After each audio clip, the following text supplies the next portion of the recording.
Welcome back to Sleeping Up Spirits Tarot here on the Tarot Insight channel. Did you know that the Lover's esoteric meaning is the consciousness of sensation? Well, that's a fun fact. It is said to represent compassion and being clothed with the Holy Spirit. You'll notice online that some of the YouTube tarot readers ask the Holy Spirit to provide information to them during readings. That's another fun fact that I thought I'd mention. There's something called the 3-card spread. Now, this is a basic spread that I want to familiarize you guys with if you're not already familiar with it, but I'm sure many of you may be. This is actually 4. So with this 3-card spread, what you can do is see them as follows.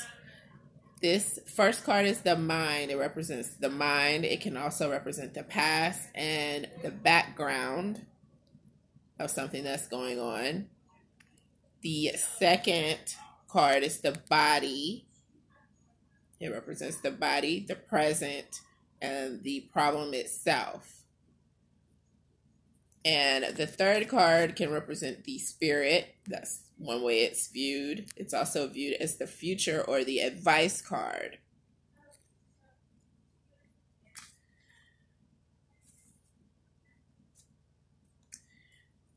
The course material that I'm using is from the College of Thelema,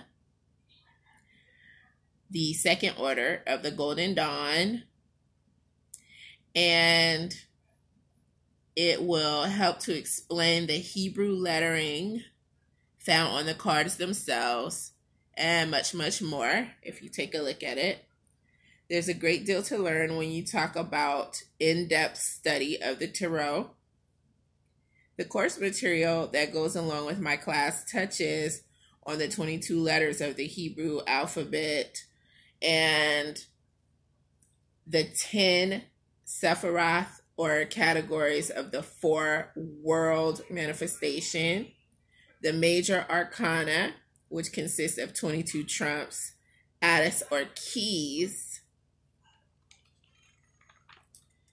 and the minor arcana, or the 40 small cards of lesser mysteries, which are 10 numbered cards, each in 4 suits, and court cards, which I like to call face cards, of which there are 16 consisting of a knight, king, queen, prince, and princess or page within the suits.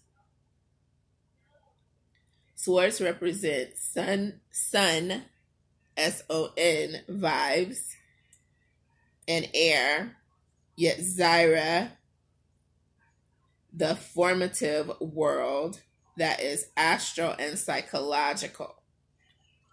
Coins or pentacles represent,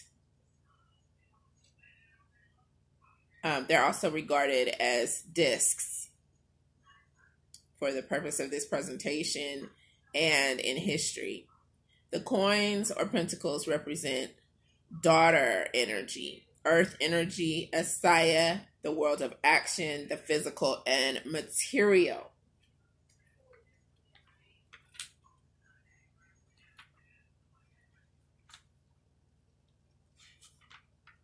Wands stand for fire and father energy at Xyluth, and the archetypal world said to be the Godhead, while cups represent the mother, water energy, Braya, the creative spiritual world.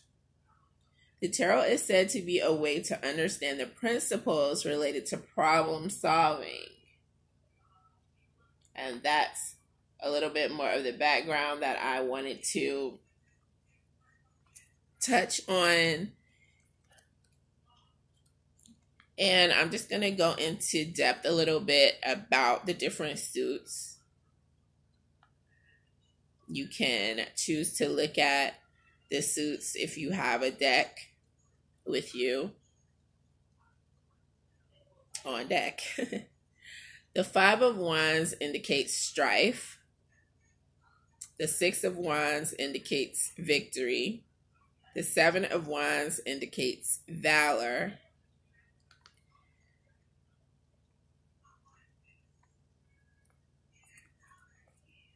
The Eight of Discs or coins or pentacles indicate prudence. The Nine of Discs indicate material gain. The 10 of Discs represent wealth that one is able to hold on to. Touching on swords now. The Two of Swords indicates peace is restored. The Three of Swords represents sorrow. The Four of Swords represents a truce. And then touching on a few of the cups, the Five of Cups indicates disappointment. The Six of Cups represents pleasure. The Seven of Cups represents debauchery.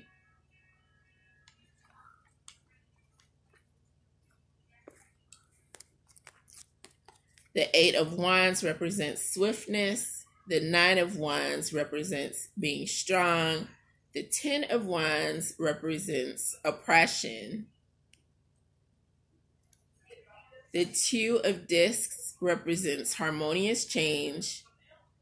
The Three of Discs represents work. The Four of Discs, earthly power.